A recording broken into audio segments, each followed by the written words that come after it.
Never Say Die is your comic series. Yeah. Tell us about it. What is your role? Na brief lang. Never Say Die, I'll be playing Andrew Dizon, an investigative journalist.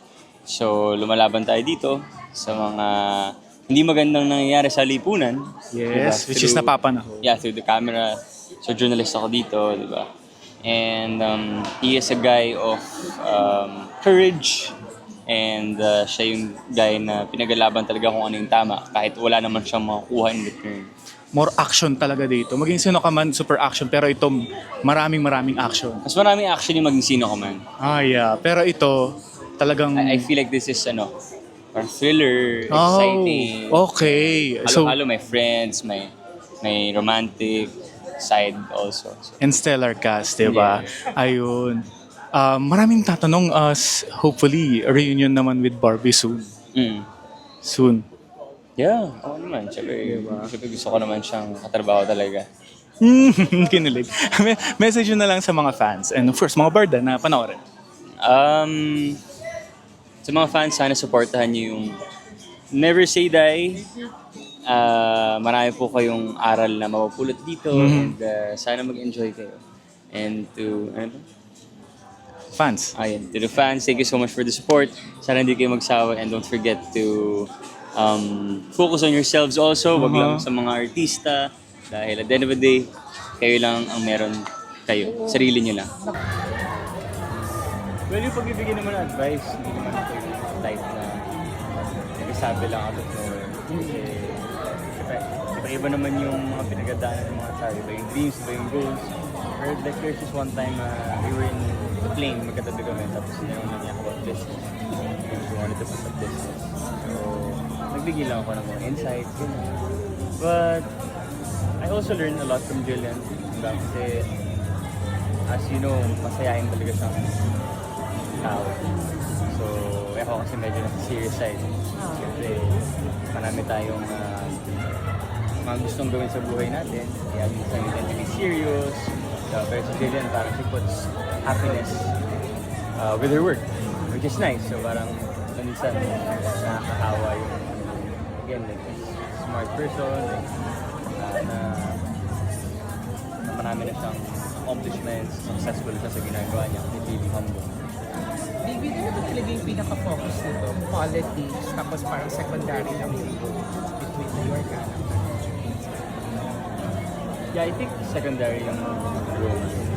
More than anything, pinatakal namin dito yung mga nangyayari sa bansa natin. Palagay ko yun talaga yung highlight ng... yeah, also like Maria Clara, ito lang araw or there, pati yung that kind of love. I'm really happy siyempre.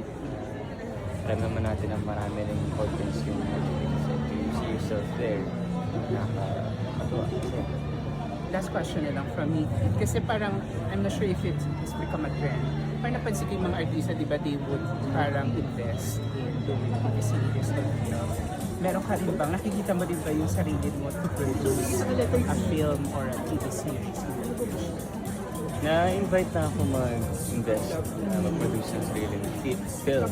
Pero syempre, alam ko kung palagay ko kung gagawin ko kasi yun, baka hindi ko magampanan yung trabaho ko bilang artista. Kasi you would think about the budget, you think about the costing, the operations, the logistics. So, how can I study my script? Diba?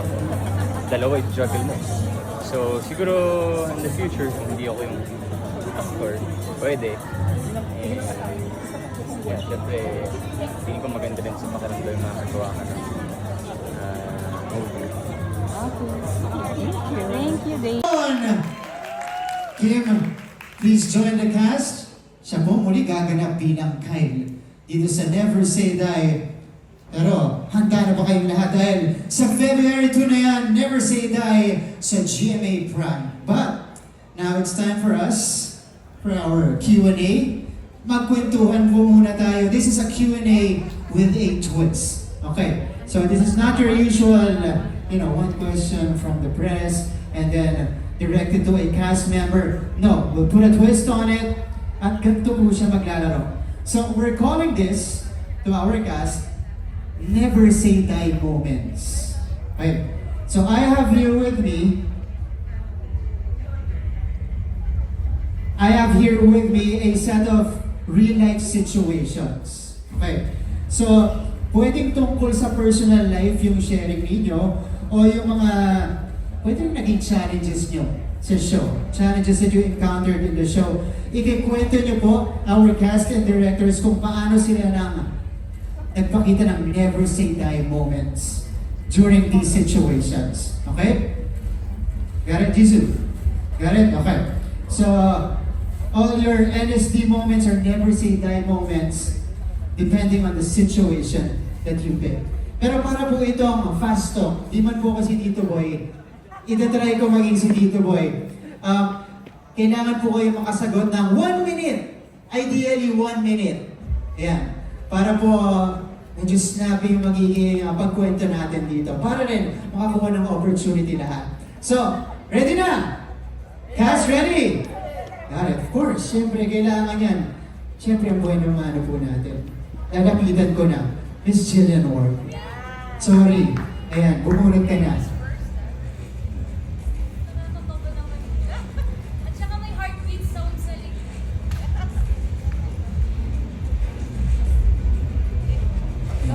Ano yung nabunot mo?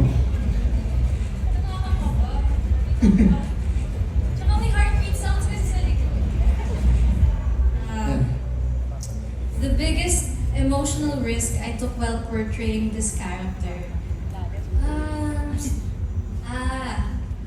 Siguro na medyo malapit sa akin yung story ni Joey na nag-separate kasi medyo spoiler. Pero nag-separate kasi po yung parents ni Joey dito. So somehow, medyo naalala ko din yung mga times na pinagdadaanan ko yun with my parents. Pero I think also, Joey has helped me sort of overcome talaga yung mga lingering pang pain na nararamdaman ko from that situation. So, ayun naman. Hindi naman risk, more of healing siya for me. Oh, diba? Thank you po. Thank you. Diba? Pinag-isipan ko yun. It's actually a risk kasi siyempre pag pumupunta ka dun sa mga moments na yun, siyempre medyo na refresh yung mga pakiramdam mo, di ba? Pero as you mentioned, it was more of a healing experience for you. Okay. Thank you, Jillian. Thank you. Don't worry, we're just getting started. Parapan natin si Jillian Walker. Ikaw na brother siya, hindi susunod. David Nicamo.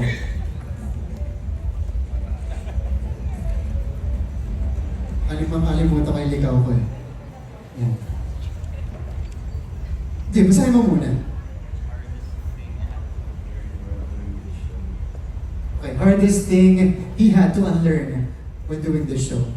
Hardest thing I had to unlearn, ano, siguro yung, I think I had this mannerism while acting na lagi ako nakaganyan.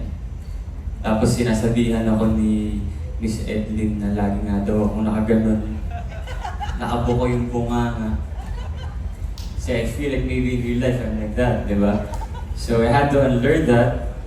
But still recovering from it dahil hindi naman ganun ka mabilis mag-break ang habits ng isang tao. But hopefully I'm getting there. Hopefully. Yeah. I think that's it. Nice answer daw. Feeling mo ba, moving forward, na ano mo na siya, na i-alis mo na yun, yun na yung magiging, hindi na nakanganga. Hindi, kung titignan mo nga, nakaganon to ako. Ayan. So, Diba? hanggang pagtotoong buhay. Yes. Ba ba? Wow. Okay talaga. Okay ba ito? Hindi na to acting eh. Pwede. Agree naman sila.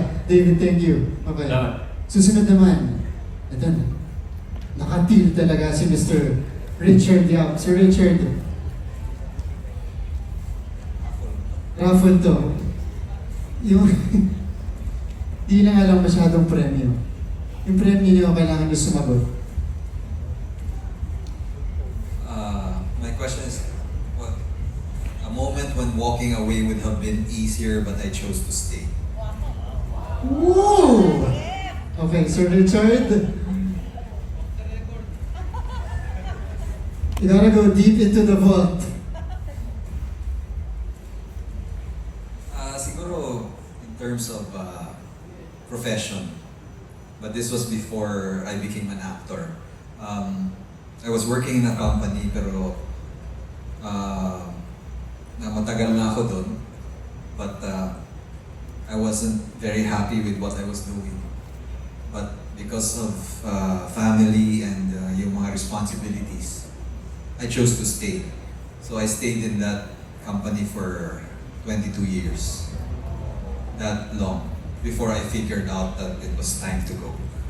Wow! So sir, you're very patient.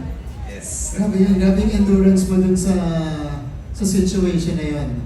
Okay, thank you for sharing that, Sir Richard. Right, so medyo nag-open up na sila. Susunod naman si Mr. Raymart Santiago.